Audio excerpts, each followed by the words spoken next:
Business exists only to meet the needs of the people.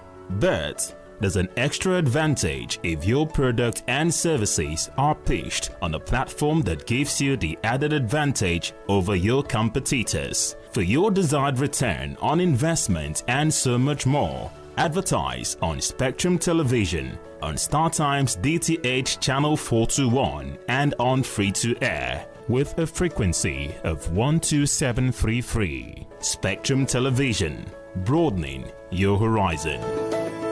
Every society is premised on the quality of relationships forged by its inhabitants. The health of these relationships determines how well people, relationships, organizations thrive and how long they stick together. Join Uyai Anyekan on Connect every Wednesday from 6 p.m. to 6:30 p.m. and on Sunday 2:30 to 3 p.m. on Channel 421 on StarTimes to catch all the conversations, interviews, real stories, and how to navigate relationships and family life in the 21st century. Real people, real faces, real stories. Connect live on Spectrum Television.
Good day and welcome to today's edition of Political Spectrum, coming to you live from Uyo, the state's capital.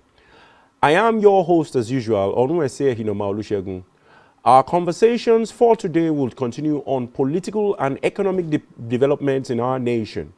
As usual, we'll continue to monitor government's actions, decisions, policy directions, as we also keep tabs on the resultant effects of these actions on the citizens. Well, on President Tinubu's administration's calendar, today is August the 15th, 2023, Tuesday, and it marks exactly 79 days of President Bola Tinubu in office as the President of the Federal Republic of Nigeria. That is, about 2 months and 18 days has been spent as we gradually approach his first 100 days in office as President and Commander-in-Chief. Allow us again to bring you updates in neighboring Niger. We have reports that coupists vow to prosecute ousted president for high treason. Late last weekend, Niger's military regime vowed to prosecute ousted President Mohamed Bazoum for high treason and slammed West African leaders for imposing sanctions on the country. The Economic Community of West African States, ECOWAS, imposed sanctions on Niger in response to the coup and has not ruled out using force against the army officers who toppled the democratically elected Bazoum on the 26th of July this year. It also approved the deployment of a standby force to restore constitutional order in Niger as soon as possible, but remains committed to finding a diplomatic solution to the crisis. Niger's military leaders said they would prosecute Bazoum for high treason and undermining the internal and external security of Niger. According to a statement read out by Colonel Major Amadou Abdurrahman on national television, Bazoum, 63, and his family have been held at the president's official Niamey residence since the coup, with international concern mounting over his conditions in detention. A member of his entourage said he saw his doctor on Saturday. After this visit, the doctor raised no problems regarding the state of health of the deposed president and members of his family, the military had said. They also said sanctions imposed on Niger had made it difficult for people to access medicine, food, and electricity. And according to them, we are illegal, inhuman, and humiliating. The comments came just hours after religious mediators met with coup leader General Abdurrahman Chiani, who indicated his regime was open to a diplomatic breakthrough. Chiani said their doors were open to explore diplomacies and peace in resolving the matters, said Sheikh Bala Lau a day after his Nigerian Muslim delegation held talks in the capital, Niamey. But Chiani said it was painful that ECOWAS had issued an ultimatum to restore Bazoum without even hearing their side of the matter. The Muslim leaders visited Niamey with the blessing of Nigerian President Bola Tinubu, who's also head of the Economic Community of West African States. Now, Tinubu has adopted a firm stance against the coup, the sixth to hit an ECOWAS member state since 2020. That's about 6 coups. The bloc has served financial transaction and electricity. They have severed financial transactions and electricity supplies and closed borders with landlocked Niger, blocking much needed imports to one of the world's poorest countries. Actually, it's the 9th poorest country. On July 30th, it issued a 7-day ultimatum to restore Bazoum or face the potential use of force. But the deadline expired without the new rulers backing down. The bloc scrapped a Saturday crisis meeting on the coup due to the held in Ghana, capital of Accra, for technical reasons. The meeting was scrapped. Now, demonstrations in favor of the military rulers have become a common sight in Niamey, and it appears that some of the citizens may be in support of the coupists. But meanwhile, the United States on Monday, still on the issue, voiced outrage over threats by Niger's military rulers to try detain President Mahmoud Bazoum, saying the move would worsen tensions that are already within the region. Now, according to them, and I quote, "We are incredibly dismayed by reports that President Bazoum's unjust detention has gone even a step further," State Department spokesperson Vedant Patel told reporters. "This action is completely unwarranted and unjustified, and candidly, it will not contribute to a peaceful resolution of this crisis. We continue to monitor reports in Niger, but away from this now and to the next of our reports," which seems to be a little bit awkward also. 15 LASMA officials wounded in clash with soldiers as other LASMA officials vacate their duty post. Now, it has been reported that no fewer than 15 officials of Lagos State Traffic Management Authority, that's the LASMA in Lagos, have reportedly been injured in the ongoing crisis between them and some soldiers in Lagos. Consequently, LASMA officials withdrew from their duty post in Lagos State over fear of being attacked by soldiers. From Ojota to Mile 2, there was no sight of the officials. Those on the BRT lane were not exempted from the withdrawal either. Media gathered that trouble started last Friday when a soldier was attacked by some LASMA officials at Oshodi area of Lagos. It was gathered that the soldier with an unknown identity was in a vehicle that was apprehended by LASMA officials for violating traffic rules. The soldier reportedly intervened by appealing to the LASMA officials to allow the driver of the vehicle to go because of him. But all entreaties fell on deaf ears as all passengers in the vehicle were ordered to alight from the vehicle to be taken to Lasma Yard in Oshodi. Now, an altercation between the soldiers and Lasma officials degenerated into a fight during which the latter was outnumbered and overpowered. He was reportedly beaten and dragged to the ground by the officials of the Lagos State Traffic Management Agency. However, in a viral video on social media, a soldier in military camouflage was seen being flogged by some Lasma officials. Now, moments later, some soldiers stormed the same area, and as a reprisal, they attacked the Lasma officials on site. An action that forced all the officials to leave the Oshodi axis. It could not be ascertained whether the video clip was that of the latest attack that led to the ongoing crisis. One of the commercial bus drivers plying Oshodi Nako route, Mr. Andrew James, who spoke with the media, said Lasma officials should be retrained on human relations. Now, the attacked soldier was heard telling the officials that he had an iron in his hand, that's prosthetic hand. Even if he was not a soldier, no human being deserved to be treated that way. The reprisal attack by some soldiers continued weekend in Oshodi and Ojota areas of the state. It was learned that some Lasma officials were also attacked yesterday by some persons in mufti, that is casual wears, who claim to be soldiers in the Ojota area of the state. At 1 p.m., most of the officials had vacated their duty post in major areas of Lagos as news of the attack spread. Now, one of the officials at 7-8 Junction, Ajao Estate, was cited even removing his own uniform as early as 9 a.m. yesterday to avoid being identified. He said, and I quote, "I had to take this measure because if anyone is killed in the process, nothing will be done. This is not the first time soldiers will attack members of other government agencies. Even when it resulted in the death of some policemen earlier, nothing was done about it.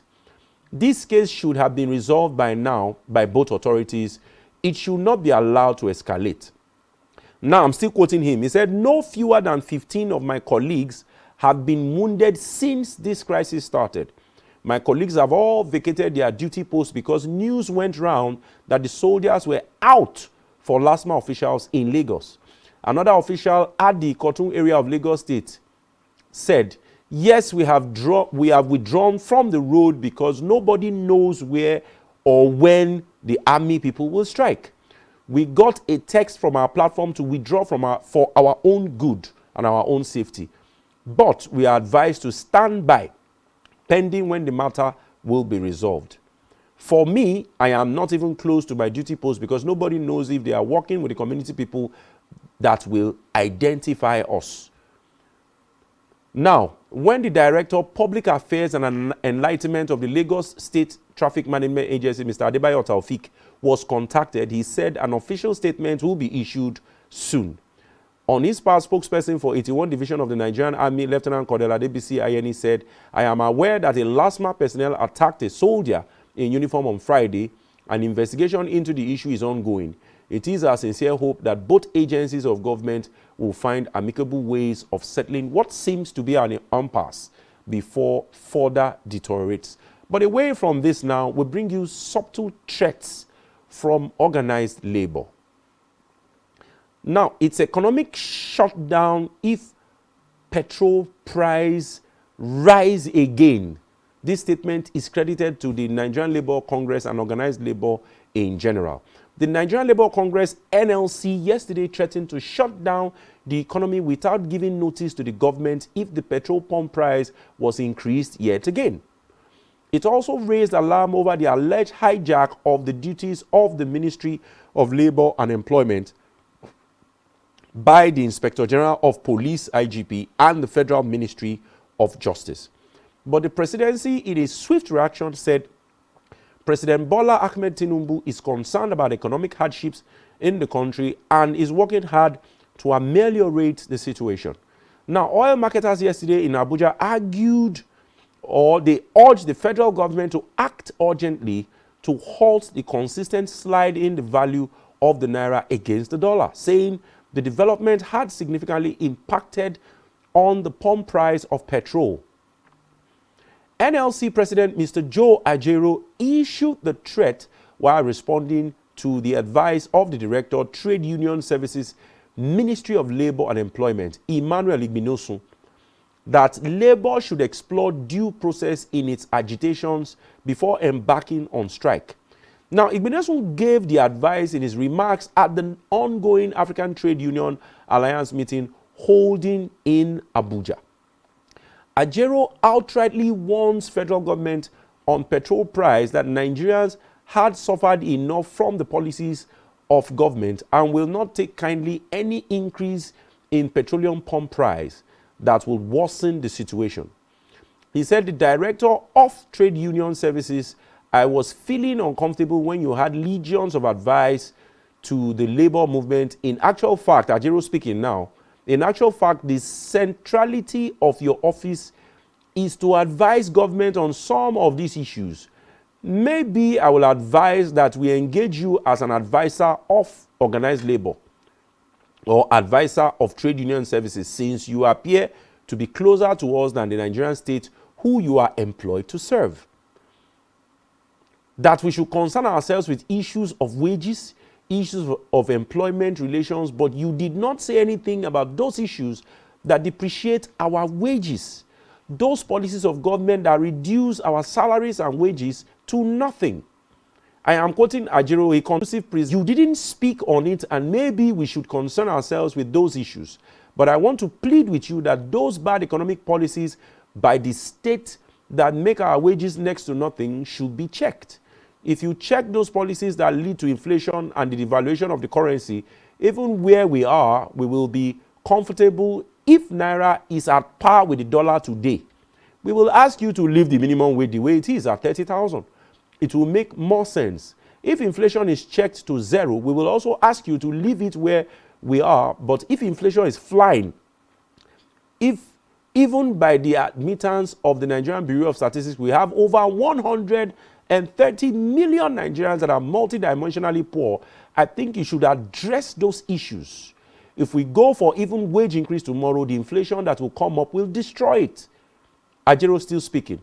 Now he went further. He said, but let me say this, Nigerian workers will not give any notice if we have not addressed the consequences of the last two increases. And we wake up from our sleep to hear that they tampered with the prices again. They have started floating ideas of a likely increase in the pump price of petrol. Lastly, his advice to the Inspector General of Police is now performing the duty of Ministry of Labour. The duties of the Ministry of Labour include addressing the issues, both inter- and intra-union disputes. They are not within the purview of the IG of Police. I think there is a need for the Ministry of Labour to know that they don't have the right to usurp your function. If they do that, the Ministry of Labour will go into extinction and there will be no basis for the ministry to remain. I say it's illegal. We demand an apology from the IGP to have arrested or even contemplated to arrest the president of the National Union of Road Transport Workers for whatever reason.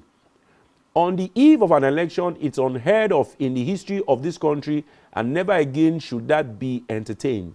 The Nigerian police are Nigerian workers, and we will not waste time to march to their office. Now, Ajaero ended by saying, let the police use the same gun that was bought with workers' salary and tax to now engage us. Now, reacting to the NLC's threat, the presidency, through the special advisor to the president on media and publicity, Ajuri Ngilale, responded to the NLC and said President Tinubu was working hard to ameliorate the hardship in the country. The notion that the government is controlling or leveraging in any way the cost of these commodities in the country is a total misunderstanding of the market dynamics in the petroleum sector. The president will continue to engage in effective and direct dialogue with the labor unions that such agreements are not going to be tied to vagaries of international petroleum market that Nigeria does not have control over. Now, according to Ngilale, and finally he said, as we speak between the NNPC and NIPCO, there has been an arrangement struck for establishment of 56 new compressed natural gas filling stations nationwide across all states of the Federation in 2 phases to be running between now and April 1, 2024. And then phase 2 from April 2024 to May 2025, Nglale concluded on behalf of the government. All right, we'll take a short break now. Thereafter, we'll be back to introduce our guest and we'll get on the conversation. We're not done with the NLC. We may still have one more report that we will bring to you as the conversation continues. This is Political Spectrum on Spectrum Television. Stay tuned. Join us again.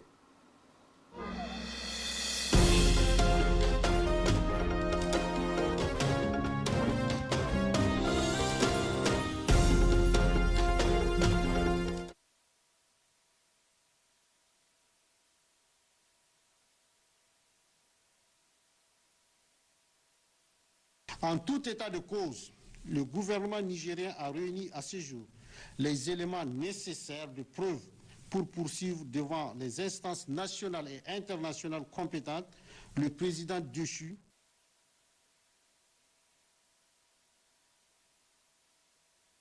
Mr. President, that we want peace and reconciliation. Always, if there is anything happen between you and your neighbor, the Holy Quran commands you to reconcile. So we want reconciliation. That's what we are here. And our able leader and president accepted the offer that he wants us to intervene and to talk to our brothers over there in Niger Republic, the scholars as well there. How can we come together and bring a lasting solution to this problem? The president deplored, coup d'etat in the Sahel region, and as a Democrat himself, he said he will do everything to ensure that there is democracy, justice, freedom, and peace in the sub-region. We as ulama are also committed to peace and justice. And the president will be enabling, the government will be enabling the ulama to mediate as it is appropriate. The president deplored,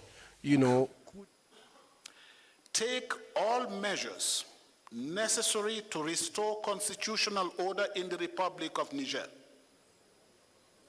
Such measures may include the use of force. To this effect, the chiefs of defense staff of ECOWAS are to meet immediately.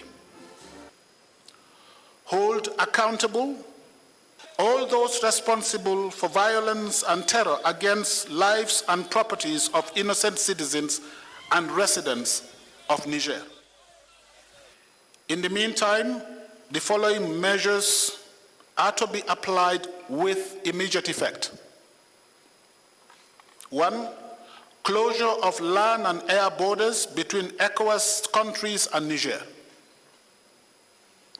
2, institution of ECOWAS no-fly zone on all commercial flights to and from Niger. Freeze of assets of the Niger state and the state enterprises and parastatals in commercial banks. Suspension of Niger from all financial assistance and transactions with all financial institutions, particularly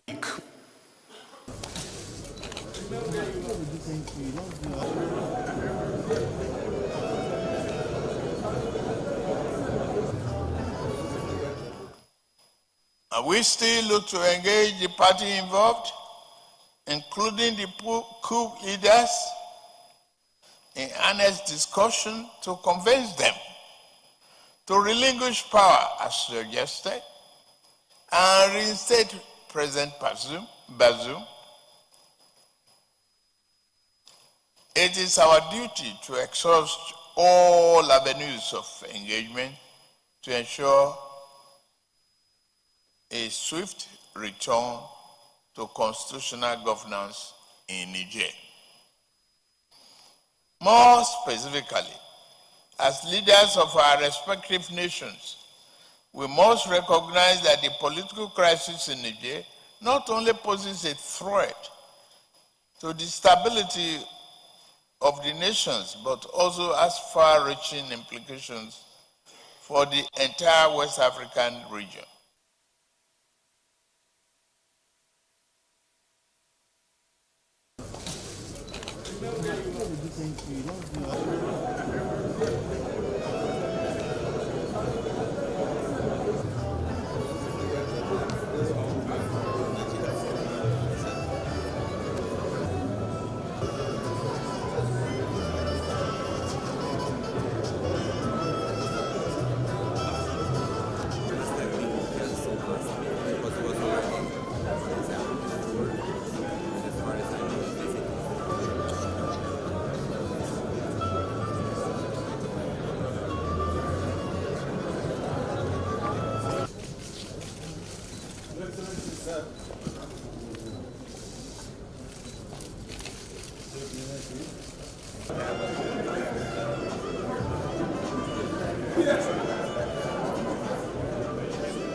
All right, many thanks for staying tuned. This is Political Spectrum on Spectrum Television, and I already have my guest waiting, Dr. Sam Amadi. Dr. Sam Amadi is the former chairman of the Nigerian Electricity Regulatory Commission, NERC, and he was a fellow of the Care Center for Human Rights Policy at the Harvard Kennedy School of Government. Dr. Sam Amadi, good morning to you, sir. Good morning. I really like to appreciate you, sir, for finding time. I know this period is a very, very busy time for you. We've seen a lot of videos where I saw you with the NLC president and the TUC president trying to find a way forward. But I didn't want to bother you then. But we've seen a lot of videos. Well done and kudos to your little efforts at nation building. We are really proud of you, sir. Thank you very much. Thank you. All right, sir. You've been following all the development, especially that of our neighboring country.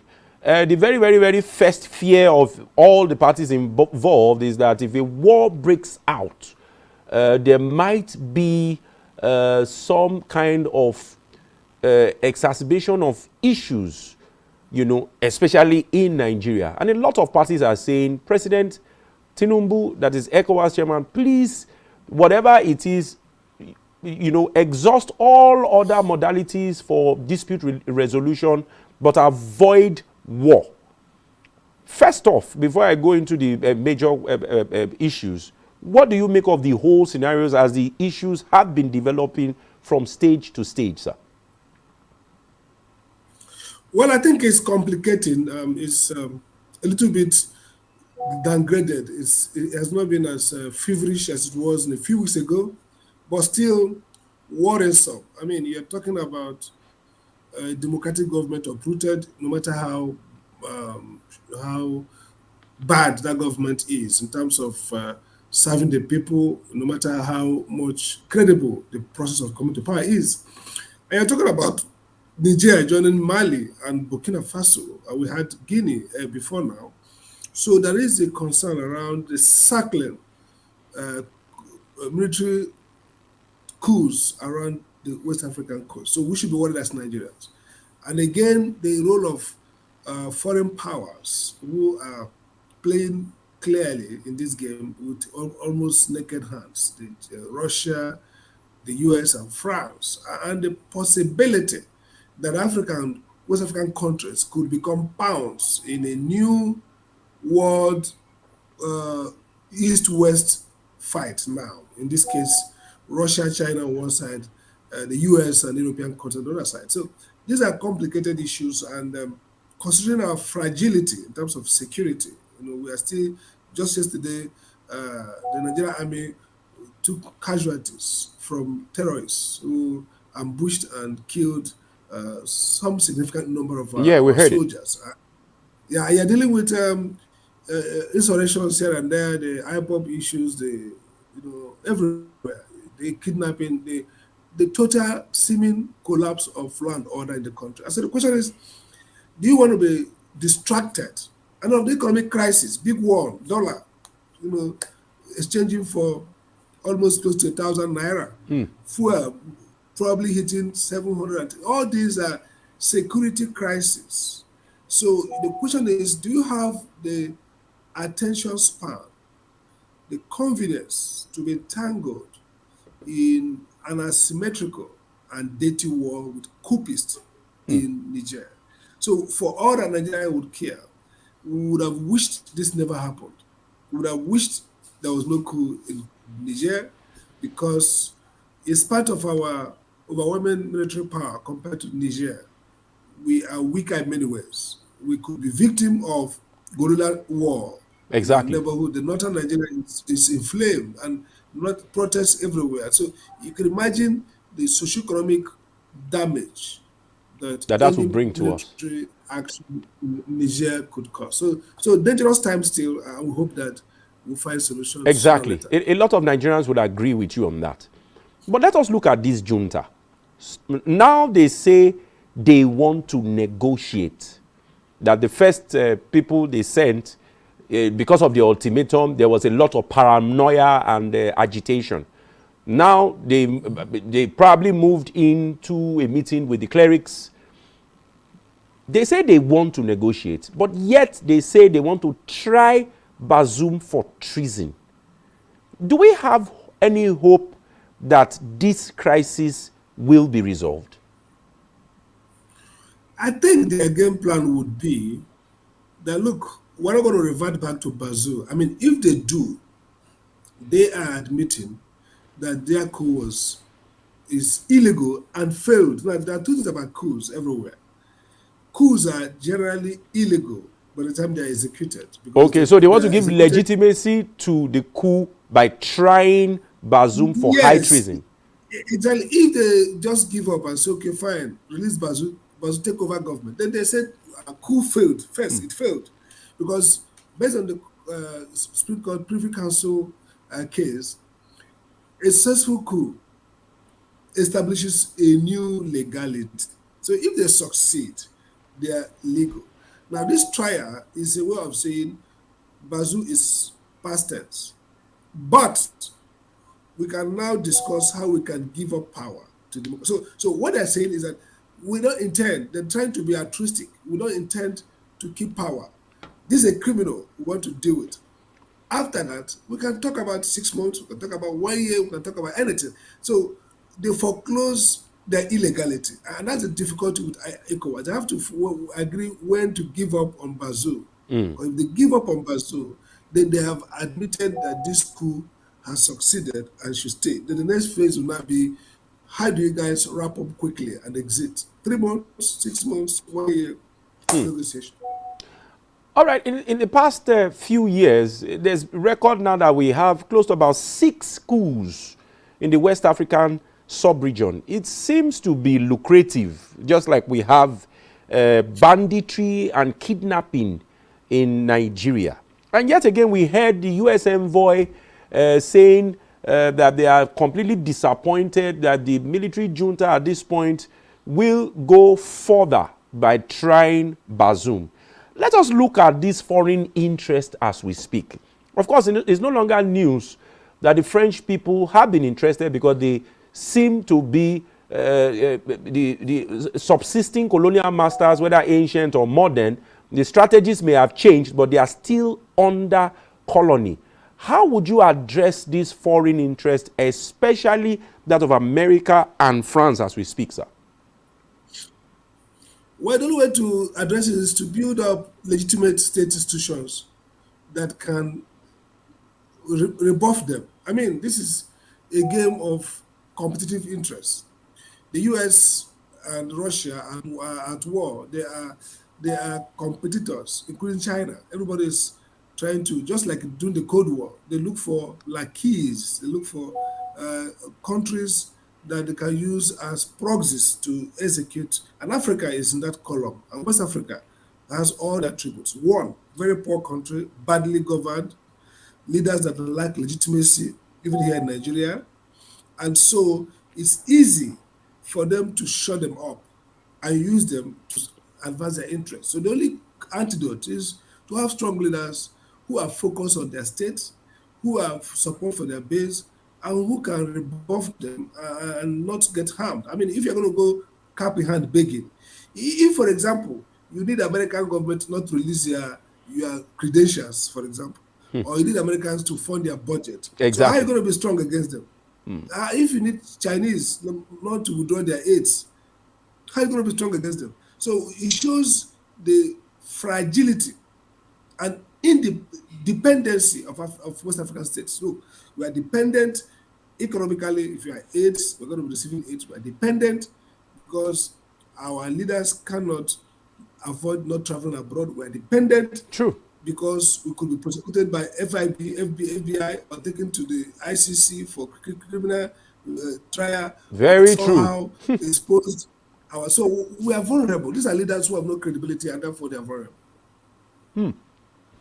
Interesting. Okay. Has been ECOWAS tread carefully. ECOWAS tread carefully. You know, media is yet to get any specific advice to ECOWAS because they know that the issue is very delicate and very sensitive. If you were to advise, sir, as we wrap up on the Niger, so that we can move to a few other matters before I allow you go, because I know you are very busy. So if you are to advise ECOWAS, you know, 6 coups, very short years span, and there's tendency that more may come. The region is very unstable. They are looking on to Nigeria for resources and for direction. What will you advise President Bola Tinubu, who is the head of all the presidents and head of states of the ECOWAS? I think the first that they should commit themselves to good governance and democracy and rule of law. If you look at those places where democracy failed, they didn't just fail. Rule of law failed first. Leaders who destroyed the legal legitimacy, even Niger, the guy who handed over to this guy, you know, tried to do a third term and was stopped. They destroyed legal institutions. Just like in Nigeria today. If look, the West African ecosystem is very vulnerable because one is very poor. Partly one of the poorest part of the world. True. Talk about Niger, talk about Chad. Secondly, they have the lowest freedom index. Look and check it out. They have the lowest rule of law index. Some of the lowest in democracy index. So yes, they have democracy, but the democracy is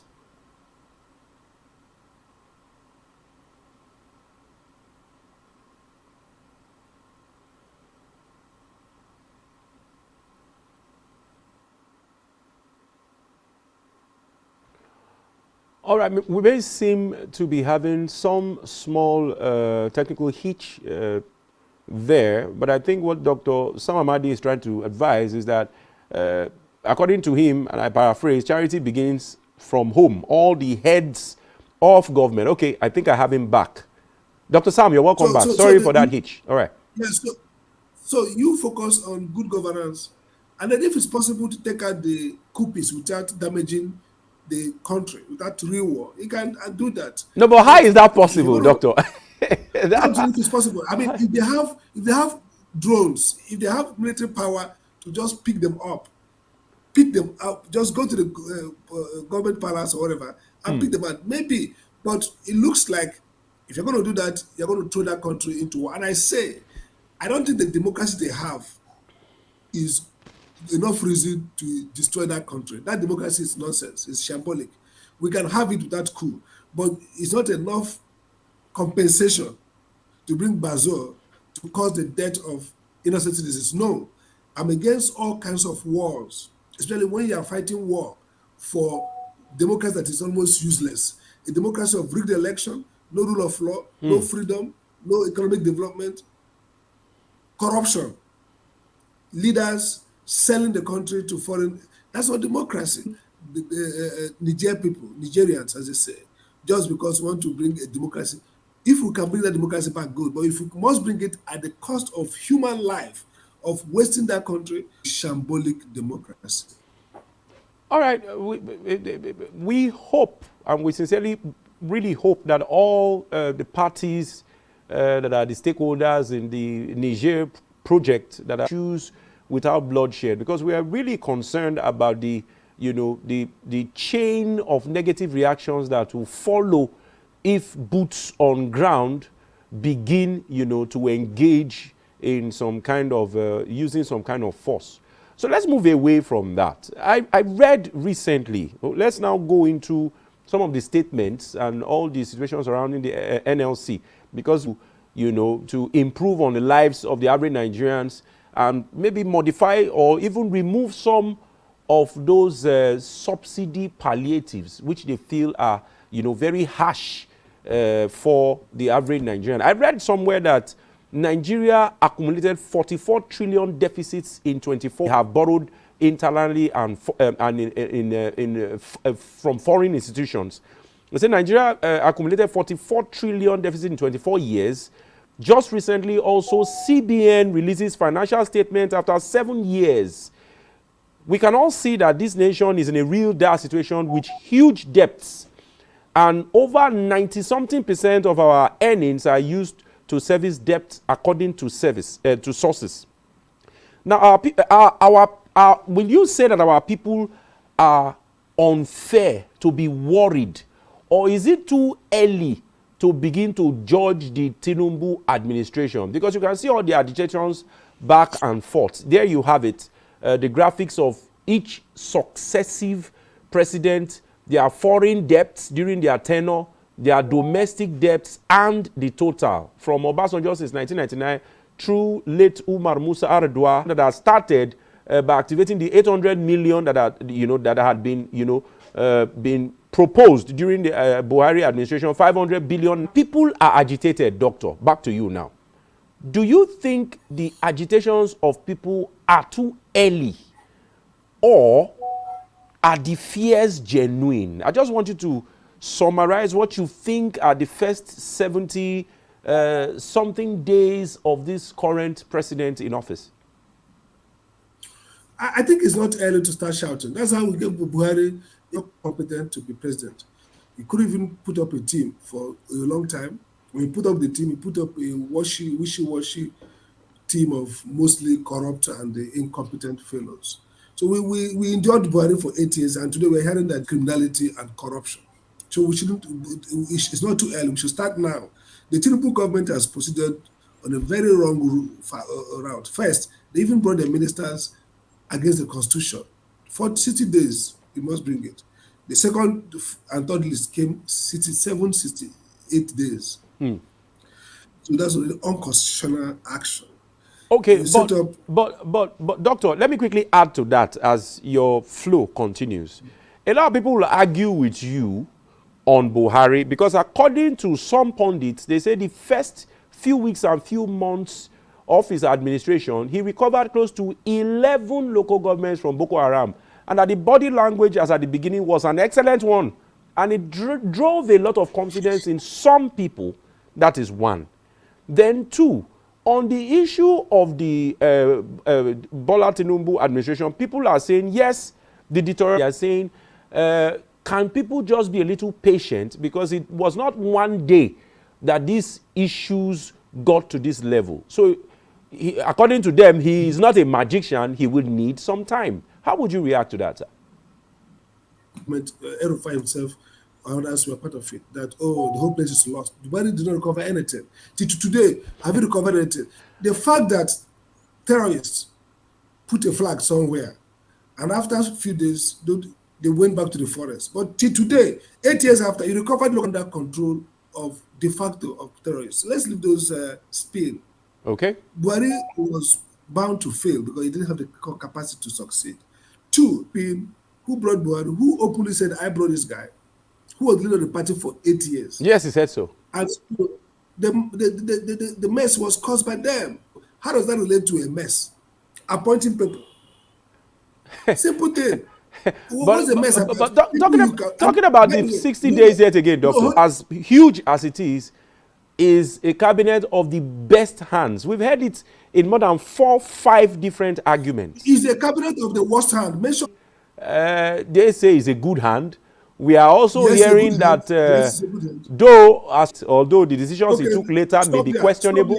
Stop there. Okay, Stop sir. there. Okay, sir. Rivers State has one of the worst human development index.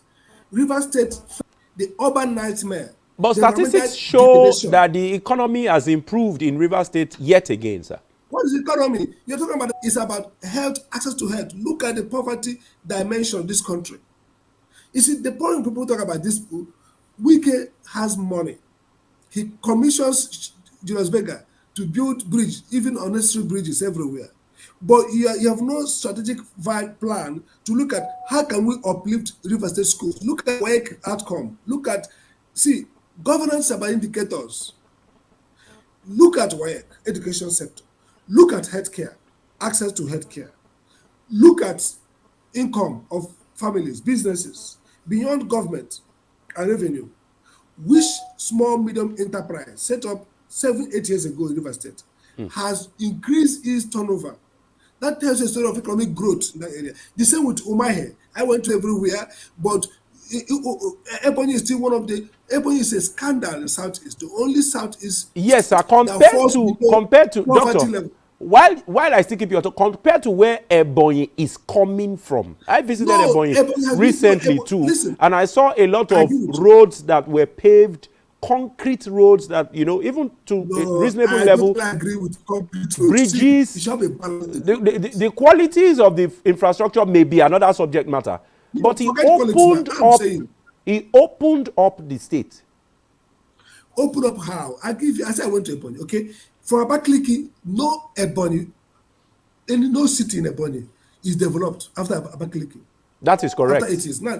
That is correct. Good. And So it used to be worse before. Yes. If you build things like Abakaliki, build roads, that's fine. Who should be by yourself? The point is, you have a world-class, a big teaching hospital, infrastructure, building. No doctors, no drugs. Healthcare is still terrible in Ebonyi State. You build a stadium. They are building a stadium. I went to see a stadium they are building. Big stadium they are building. I don't know where they finished it. Ebonyi has no club in Division 2. The whole thing is unstructured governance, driven by contracts and kickbacks. Look at Anambra State, P2B. When he was governor, education, they were at 36 or 30 something, very poor. They became number 1. They have remained number 1 since then. They didn't build world-class physical buildings.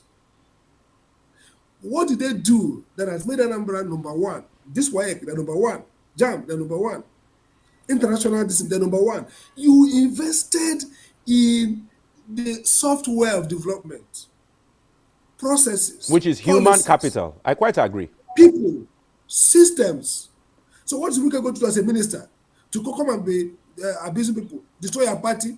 Can't he rest? I mean, Wike is not a poster child of a technocrat. Let's leave that one.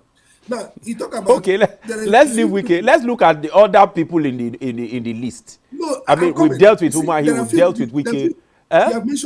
You have mentioned Bosu as a good young CEO.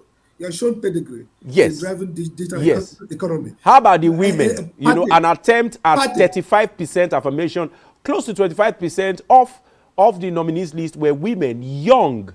Very good. Women selected how? Now, all Nigerian women, all the people who are women, the only people who could choose for ministerial position is Oketete, who was faulted for fake certificate while she was in export exim. But there are still allegations, sir. There are still allegations until the competent court of jurisdiction. Excuse me, please. I'm not talking about legal. I didn't say he's convicted criminal. Why can't you get people who have no allegation? It's only people who have allegations you get. Every time people talk about allegations. Is there actually any politician without an allegation? Yes, for example. Some does not have. You does not have. Has anybody carried a certificate? Sir, no, I know that you are going to contest for governor of your state. Maybe by the time you begin to contest for governor of your state, certain things will be brought, whether they are true or false. You agree with me? Anybody who nurses ambition there is a way they create some kind of negative stories about them, no matter how good they are. You would agree with me, sir?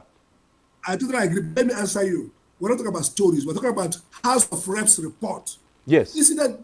Don't talk about this is an allegation. We're talking about credible, even though not convicted. Just like President Tinubu, are you going to say allegation of forfeiture in U.S. allegation? Are you It's going not to say those are facts because they've been established. Good. Are you going to say the fact that he has not been able to show his students his biography, his age, difference in age? They are not convictions. They are realities. So when somebody has a House of Reps investigation, it's not a conviction, but it doesn't tell you a profile. Now, let's get back to the women. My good friend, who is experienced politician, what special pedigree does she have? She's my friend personally. Does she have to? I mean, you're talking about women. Look, those are best, and people have said the whole Southwest team made up of heavy hitters. That's why you got great guys, whether they're politicians in the Southwest, whether they are deputy governor who was in the economist, whether it's Edu, his friend, Wale Edu, who is a great guy in his own right. But you come to the Southeast, you bring alleged girlfriends and sisters of people. Who are these people? I like your careful use of the word alleged, sir, because it's nothing alleged. is proven. Someone like no, it's alleged. Chinenye herself in Anambra. Who is she in Anambra? I mean, you put so these guys, governors, put their girlfriends and float them in. But the truth is, let's not go into details. Yes. Tinubu's team does not show any coherence in terms of vision. Bringing 6 governors, Badara, who did nothing. Ex-governors. In fact, one of them has certificate, is a plumber, certification for plumbing. He went to House of Reps, a plumber. Are you sure you don't mean pneumatics, sir? Because pneumatics is also plumbing in structural engineering. No, listen, I agree. Doctor. He's going to be a minister that will do the magic. But by the way, the evidence that Tinubu government has nobody to think for it is evident. You remove subsidy. Look, I was in that team. You asked that question. We sit in the meeting, and they admitted to me, you have no palliative. Stop dragging on this. They told me clear. I said, this is not the palliative. Look at the floating of Naira exchange. You float Naira. Now, the engineer turned CBN governor says that we have seen speculative demand. What are you telling me? Many years ago, case about animal spirits, speculators, that's what govern the market. So you think that you will float your currency and everybody will behave like priests. They are going to speculate.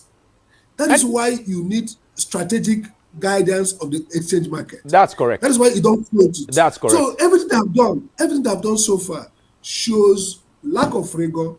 I didn't say so.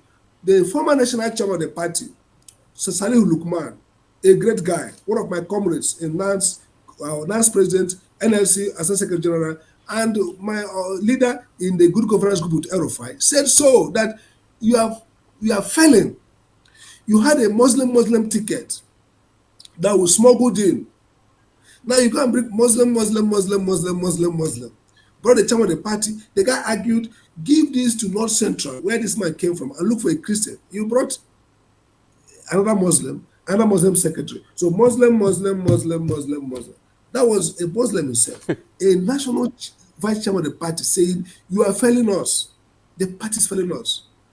So it's not somebody saying so. Evidence is clear. That is true. No policy taken so far has not been reversed or cut back. Doctor, I know you are going to run away now, but I wanted us to restrict it. I know there are a lot of issues, a plethora of issues, but I wanted to restrict it to the NLC. Now, the NLC is saying that 2 things. That 4 days is left, or maybe by today remains 3 days, that they are supposed to hold a joint meeting with government concerning way forward, because they are supposed to be a part of the plan. That's NLC, which is the biggest civil society body that we have. They are saying that if you are to advise the NLC, will you say at this point where the economic situation is so hard for the average Nigerian, the NLC should resort to the last resort in quotes, which is a strike action, which will probably melt down the entire economy, whatever is remaining of the economy, what will you advise the NLC? Because right now, yet again, they have started coming out and issuing statements that government is not taking them seriously, and as such, they will go into action. How would you view this? I know you are close to them. I've seen a lot of videos where you are coming out from very serious meetings with them. I think NLC has shown great leadership. Ajero has shown great leadership. I advised them, I told them, I said, look, privately, and I'm telling you, I said, this government is a government that masters the dark arts of engagement. They have no plans for you. They look for a way to disorganize you, disable you, turn you around, and they'll fail. So at this point, NLC should make up their mind to tell Nigerians the truth and say, Nigerians, we're ready to go out and fight this thing. If you're ready, fight with us. If you're not ready, we have no confidence in this government to deal with this. This government will not address these issues. They will look for a way to compromise, to prevaricate, to yank off leaders, to disorganize organizations. Take it from me. I sat those meetings. I've not seen a genuine commitment to solve this problem, and they have no clue how to solve it. So I pity leadership of NLC at this point, because people will say, oh, they compromise, but they're not fighting them. They're not shutting down the country. And when they try to do that, they will say, oh, they are Labour Party members. They are Igbos. They are IPOB. So it's a tough one for Ajero, but they're doing excellently well. It's a tough one. The best. It's a tough one. Thank you. Thank you very much, Doctor. Thank you so much for your time. It's always an explosive time with you. Thank you so much for your wealth of information. And we hope that when we beg you again, you will come and help us shed more light on the issues as they continue to develop. All right. We're still on Political Spectrum. We'll be speaking to Dr. Sam Amadi, the erudite Dr. Sam Amadi. We'll go on a short break. Thereafter, we'll be right back to take the final development. Then we'll begin to wrap up for the show. Join us again.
Business exists only to meet the needs of the people, but there's an extra advantage if your product and services are pitched on a platform that gives you the added advantage over your competitors. For your desired return on investment and so much more, advertise on Spectrum Television, on StarTimes DTH Channel 421 and on free-to-air with a frequency of 12733. Spectrum Television, broadening your horizon.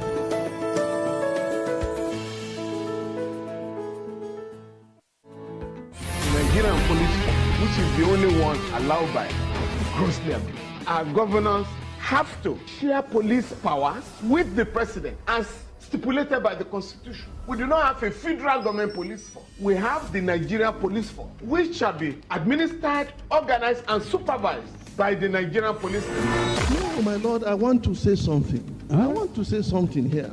Perhaps it might also enlarge the scope of people who should be invited here for examination. My Lord, if we cannot find those who literally murdered Abiola, who are those people who could be said to be the beneficiaries of the death of Abiola? Rogers has linked you with some of the killings he did. He never did.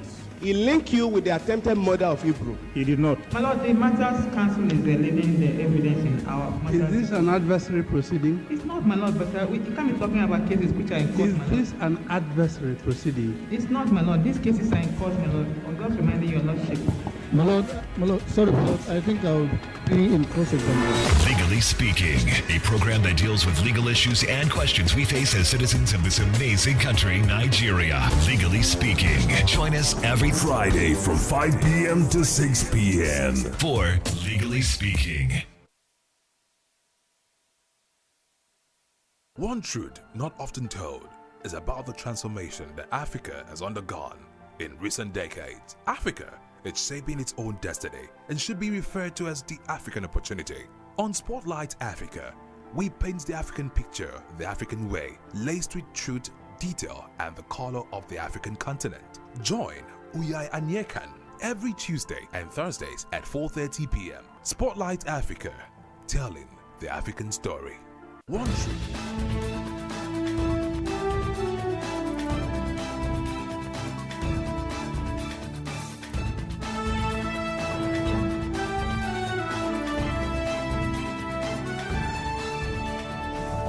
Spectrum TV, broadening your horizon.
All right, welcome back. The video that was just played was played earlier. That was a video of a LASTMA official engaging in physical scuffle with a staff or a soldier of the Nigerian army. And we followed the reports. Thereafter, we heard that there were reprisal attacks by the army as they went back to regroup, and they started beating up, injuring, and maiming some uniformed Lagos State Traffic Management Agency officials. And that is quite disturbing because some few weeks ago, we also had a similar issue of a fight, serious physical fight over who would take custody of the embattled former governor of the CBN. And the fight went to the level where a staff of the Nigerian Prison Services had his uniform torn into shreds. Rewind back, you would also remember a scuffle between the State Security Services, also called the DSS, and that of the Economic and Financial Crimes Commission over who has custody of official office of operations. And we've had series of stories of army police clashes, you know, army and other paramilitary personnel clashes, and the list goes on. And you now begin to wonder, because in the beginning, when this thing became very rife under the immediate past administration of His Excellency President Muhammadu Buhari, there were arguments, especially by major oppositions then, that the government is not coordinated, that there is war within that administration, and that's why the agencies seem to be conflict. But hey, 8 years down the line and into a new administration, it doesn't seem to stop. So we call on all the necessary stakeholders who can act on this. Please, we advise that these agencies are supposed to be working different designations though, different responsibilities though, but they are supposed to be working together for the common good of the administration that we are currently in. And it's, you know, as disturbing as it is, we cannot overemphasize it. We'll go back to the major burning issue in Nigeria today, which is that of the NLC. We understand that on the issue of palliatives, government remained silent for 4 days to the 8-week deadline for talks. A statement coming from organized labor with 4 days left of an 8-week deadline for conclusion of talks yet again between authorities has learned that up until now, subcommittees set up to hasten implementation of a framework for cushioning effects of petrol subsidy removal on Nigerians had never met since they were inaugurated. Now, a member of the Committee on Cost of Governance and Deputy President of the Trade Union Congress of Nigeria, TUC, Dr. Tomi Okon, said that since the last meeting with the presidency and the president himself and organized labor, which led to suspension of their protests and a subsequent withdrawal of contempt charges of court by the Office of the Attorney General of the Federation, since then till now, nothing had happened. Now he said, and I want to quote him, "We are still waiting. Nothing has been heard from government. The protest was suspended because Mr. President intervened, and the planned nationwide strike was also called off since the Ministry of Justice withdrew the contempt charges." I continue again. Till date, the effect of the removal of fuel subsidy is still lingering. I'm still quoting the person. The masses are suffering. Salaries of workers have remained static, and the government has not done anything yet to that effect.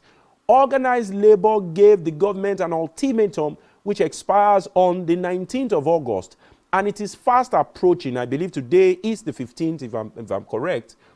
Now, he added that it shows that the government was not prepared, also has it in mind that there is going to be removal of fuel subsidy, is supposed to put machineries in motion to cushion the effects.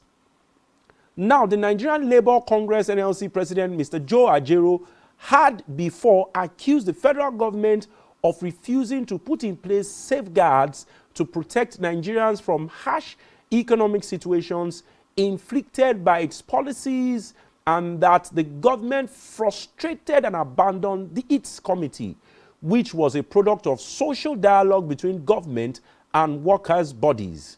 Now, Ajero continued and he said, while the committee had not met, the government embarked on unilateral actions and programs which destabilized the peace of minds of Nigeria. One, will government not dialogue with organized labor because the deadline is fast approaching? Then, if this dialogue is not done, what will be the swift reaction of organized labor? As we know that they are already, threatening yet again that if we don't hear anything on there's any other increase in fuel price, we might resort to some industrial action.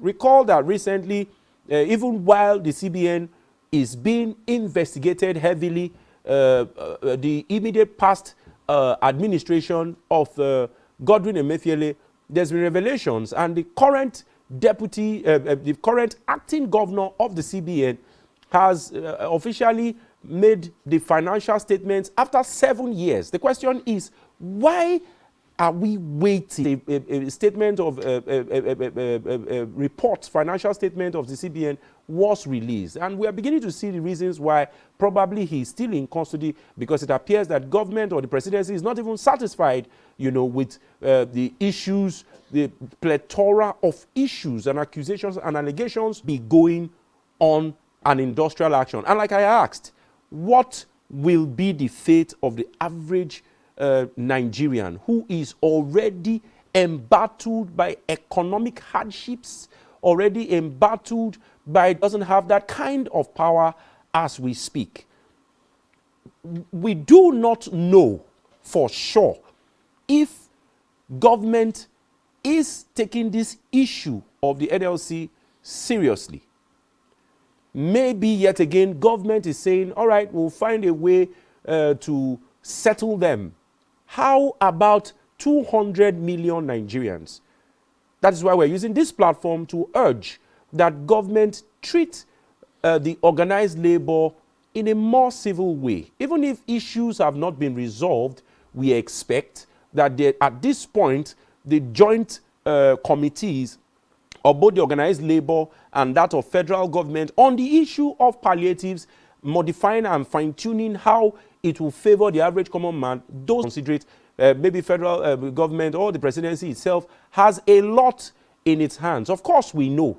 And we also know that this mandate, while the campaigns were directions of government, so it is too late for government to say that, there are some things that are overwhelming us, because we expect that anybody who will be saying to Nigerians, I want to take charge of the #1 office and create for you guys a team that will develop the economy, should be aware of the enormity of such tasks. So we want to plead with government to please take the issue of the organized labor very seriously. We also want to use this opportunity to tell the already ailing economy of Nigeria should be the final resort, and any other way the organized labor may want to, find a way to, resolve these issues with government, or get government to pay more attention to civil matters and issues regarding the citizens, should be explored, because industrial actions will worsen the state of the average common Nigerian. All right, at this stage, I'd like to say we want to draw the curtain on this show. It's been an explosive one. We had Dr. Sam Amadi. Hopefully, we'll have him again as the issues develop. Remember, I am yours sincerely, Onwese Ehinoma Olusegun. Remember to follow us on all our social media platforms. For Spectrum TV, it is Spectrum T Online. Drop your comments. You're sure that you'll be getting responses. I am Austin Honor. Remember, Austin Honor is one word. Remember, you can also watch all our videos and continue to enjoy all our content as we continue to churn them out. All right, we'll say it's been a wonderful time with you. The program sequence continues. Stay on Spectrum TV. This is Political Spectrum. See you tomorrow. Have a great day.